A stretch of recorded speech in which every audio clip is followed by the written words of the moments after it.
আমাক শিকাইছিল দল কেনেকৈ কৰিব লাগে। আজিও তেওঁৰ নেতৃত্বত আহিছো তেওঁৰ চৰণত। আকৌ তেওঁৰ চাপৰ্ট আমি বিচাৰিছো। আৰু গামোচা সাধাৰণ সম্পাদক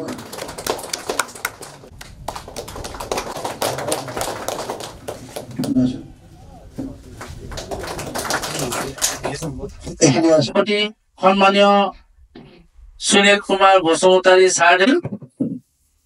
বিজেপিৰ প্ৰতি ঢাল হোৱাৰ কাৰণটো একদম স্পষ্ট, চবেই জানে।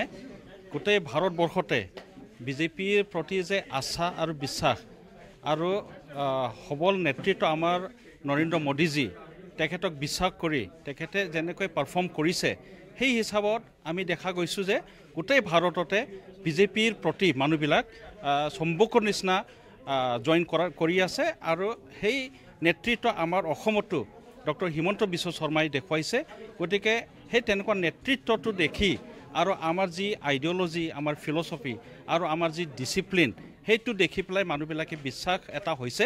সেইটো কাৰণে ৰাইজে আমাৰ প্ৰতি ঢাল খাইছে আৰু জইন কৰিবলৈকে সাজু হৈছে।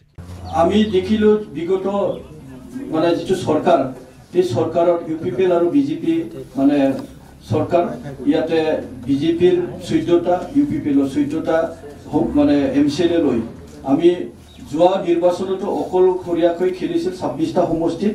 আৰু এই 26টা সমষ্টিৰ পৰা আমি 9টা সিট জিকিছিলোঁ।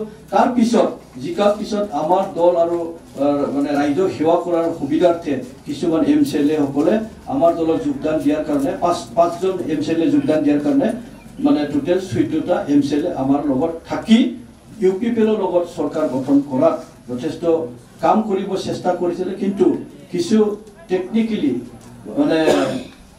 আপোনালোকে জানে কেতিয়াবা পাৰ্টনাৰ বিজনেছ কৰিলে অলপ হিচাপ নিকাচে হওক বা কিবাই হওক অলপ অসুবিধা হোৱাটো আমি জানো। গতিকে এই পাৰ্টনাৰৰ কাৰণে কাম কৰিব বিচাৰিলেও কাম কৰিব পৰা নাই। ঠিক তেনেকুৱা আমাৰ ইয়াত সঞ্জিত তান্ত্ৰী ডাঙৰীয়া তেখেতে EM মানেতো বড়োলেণ্ডৰ মন্ত্ৰী হিচাপত যেনেকৈ কাম কৰিব সুবিধা পাব লাগিছিল, হয়তো তেখেতক চৰকাৰৰ কিছু